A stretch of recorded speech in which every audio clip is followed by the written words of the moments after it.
Hello and welcome to another session from the London School of Leadership, Investment and Technology. I'm your host Nafi Salom. Today's agenda is for those who are considering studying in the UK or already here as a student, a recent grad, or eyeing that golden settlement path. You want to stick around for this. The UK government recently dropped a new white paper on immigration policy. Sounds dull, right? Trust me, it's not. It's packed with changes that could shake things up for international students and graduates, and maybe even change where people decide to study. So let's consider the elephant in the room. Is UK still worth it, or should you consider other study options? So we have our guest today, Abrunaha Shifa. She's an expert on the student mobility and international education and strong voice in global education space. We are delighted to have you here in this morning. So, Shifa, let's get straight into it. What exactly has the UK government proposed in this white paper? In simple terms, what's really changing? Who's going to feel it the Thank you so most? much, Nafis. I'm really glad to be here today, this morning, and it's my privilege to be here and explain all the things that the students are currently going through in terms of how the UK immigration policy is changing. This is not a great news for the students at this point because the UK immigration policy, the direction to the travel for UK immigration policy is tightening the whole immigration system. UK government is revisiting its immigration policies mainly in response to rising net immigration and growing political pressure. International students, in particular, are the center of this shift, and I would say this is a more easier target to regulate. Over 600,000 students have arrived in recent years, and now the government sees the system as unsustainable. That's why we are seeing these major policy changes, which is going to unfold in the future months. So let's break down it's what's happening and why it is happening. So over the past few years, UK government has welcomed over 600,000 international students. While this has brought a billion for the UK economy and enriched UK universities, the government now says the migration levels are unsustainable. That's why they are revisiting the immigration system. And unfortunately, student visas and graduate routes are at the heart of this debate. Right, right. And I think there is also, you mentioned about a political pressure has been going on for the UK government. So, what kind of political pressure are they Okay, so facing? Say about the that. political pressure is talking about is actually very pressing at this point in the UK. So the more focus in the UK political system is to decrease the net migration numbers, which has increased rapidly for the last couple of years.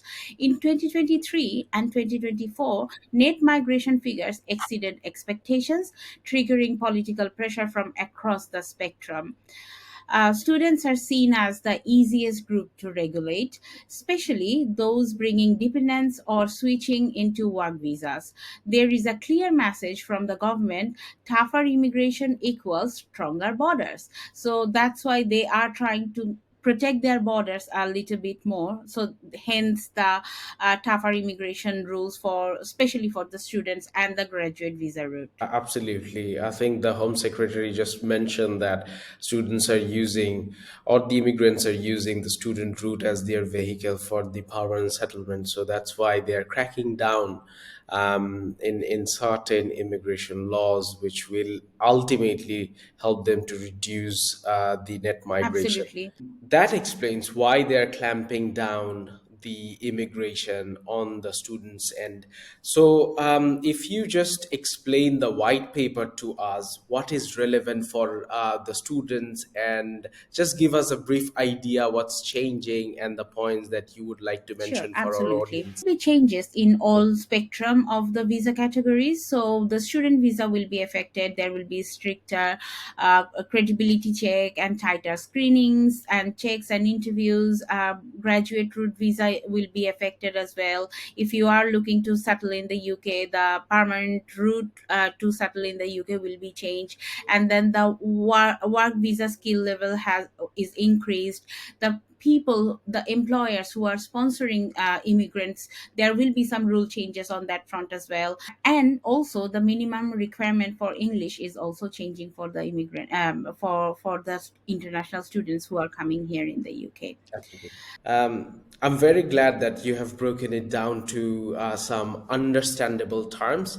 It will be easier for us to go through individual criteria and what's really changing and what are the government's concerns. I'll just give the floor to you to explain what are the concerns, what are the government trying to change in this particular immigration policies. So Sure, please carry absolutely. on. So from now on, I will be breaking it down to various categories of visa. So, firstly, I would explain about the skilled student category. The government is more concerned about that the Because students are not coming here in the UK with right intentions, because that data has suggested the top 100 universities has lost their students by 7% over the last 4 years, whereas the bottom university intake has increased by almost 50%. So that just goes to say that how many people are coming to just any university that they can, without having an intention to get good quality degrees, rather than they just wanted to come here in the UK for any reason. So when you are coming to any universities which are not good quality universities, and also the degrees are not of high quality, it is quite difficult to get a job for a student in the UK. So the students are going opting for asylums in the UK just in order to stay in the UK. Among all the asylum seekers, 47% of the asylum seekers are students. So this is the huge concern for the UK government, that the people are coming here as students with wrong intentions to stay here in the UK without contributing to the economy. What are the changes government are planning to implement in terms of stricten the whole skilled student criteria? So there will be credibility interviews introduced for all applicants to access genuine intent to study in the UK, including academic and financial alignment. And the government will require all adult dependents of workers and students to meet a basic English level A1, with plans to raise the requirement gradually. So these are the two main changes that the government is thinking of implementing for the students, just to identify genuine students and with the right intent. However, the data shows only 30% of the surveyed graduate visa holders were employed in professional occupations, which is RQF level 6 and above, and 30% of graduate visa holders are employed in occupational groups where the significant majority are RQF level 3 holders. The rest of the graduate visa holders are working on, probably on a minimum wages capacity, or they are not declaring what jobs they are doing at this point. But that clearly shows it's not aligned to what UK government is intending to with the graduate visa applicants. So here are some changes they would like to make it more streamlined with their policy. So let's move on to the what are the changes that the government is planning to make on the graduate visa front. So currently, if you are a graduate visa applicant, you will get a 24 months worth of visa to look for job and work for various jobs in the UK.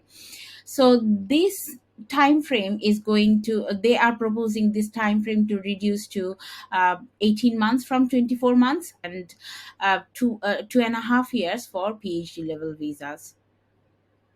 So Mm. there will be a lot more concern, Mm. there will be a lot more scrutiny around an applicant shifting their visa from graduate visa to another student visa.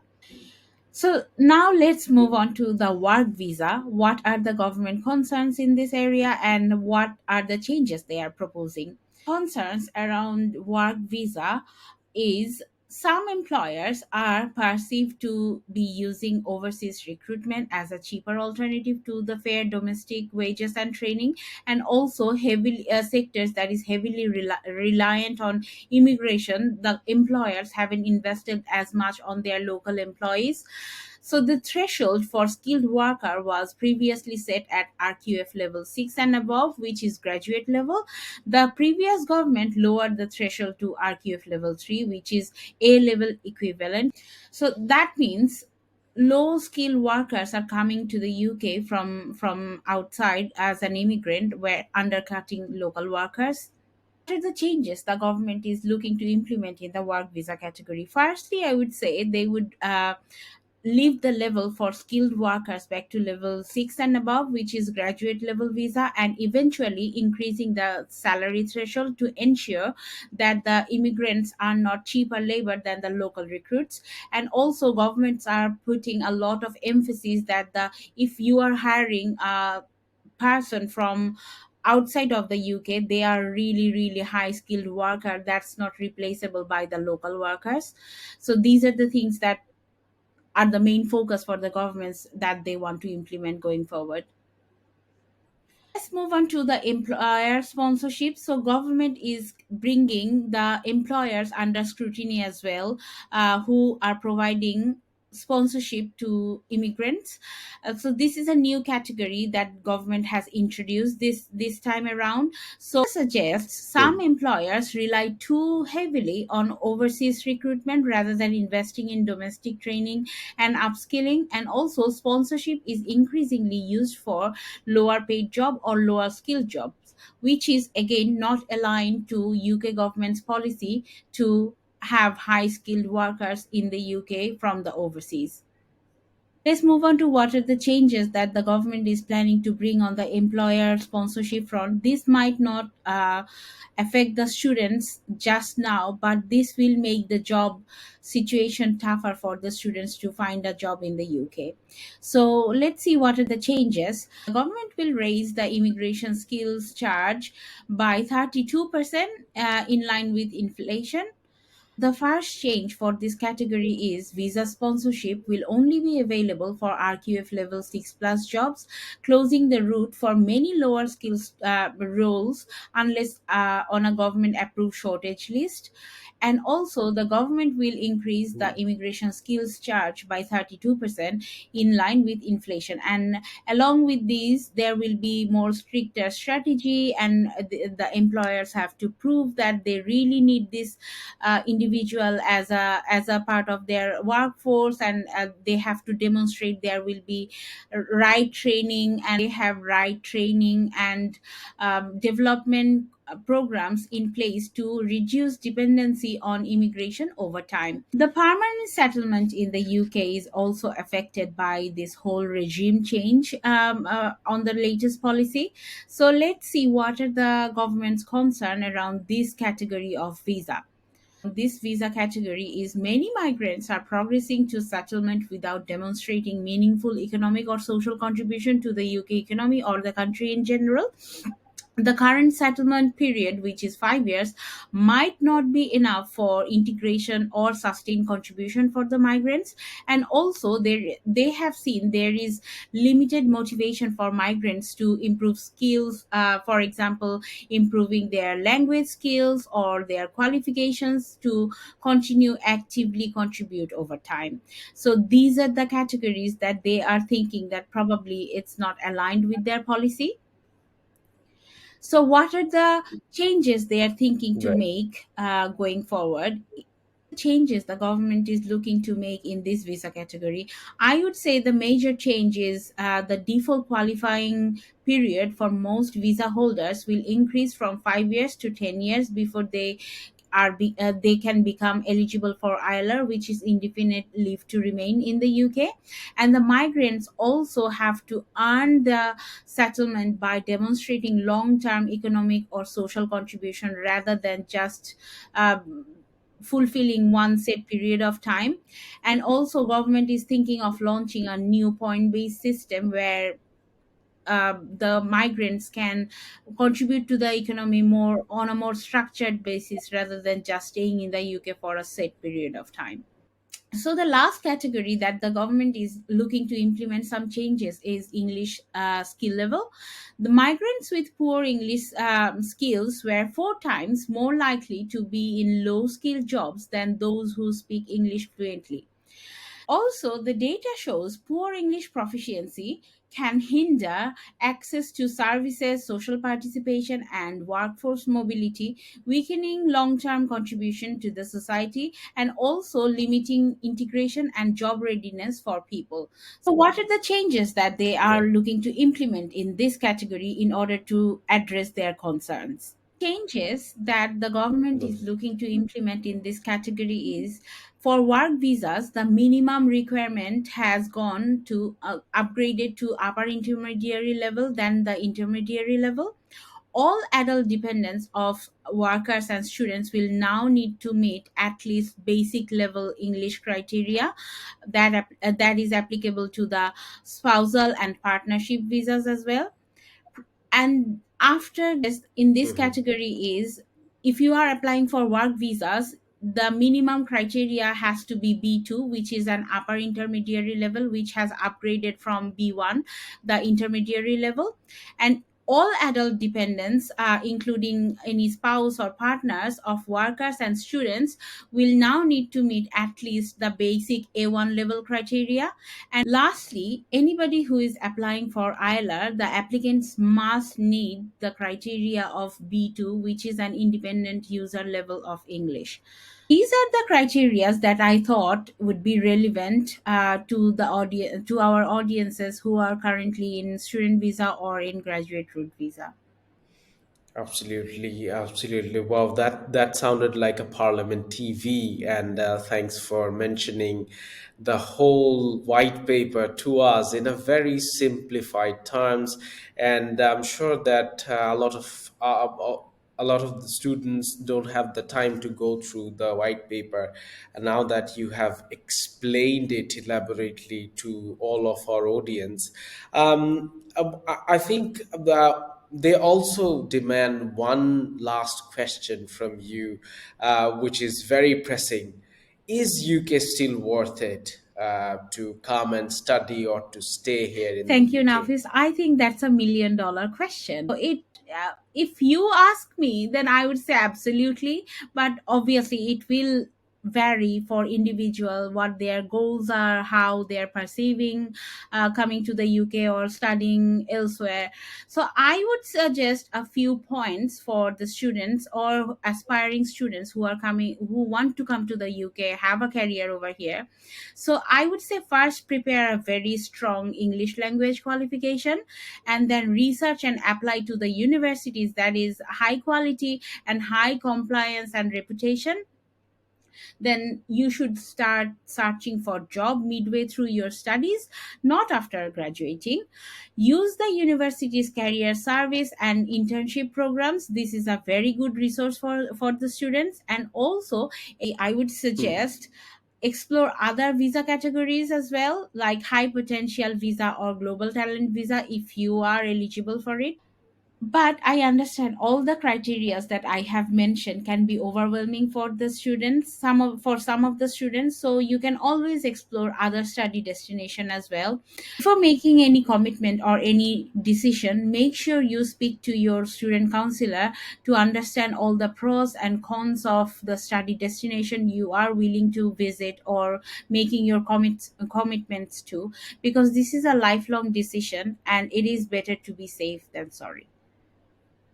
Thank you, Shifa, for breaking that all down. That was masterclass in clarity.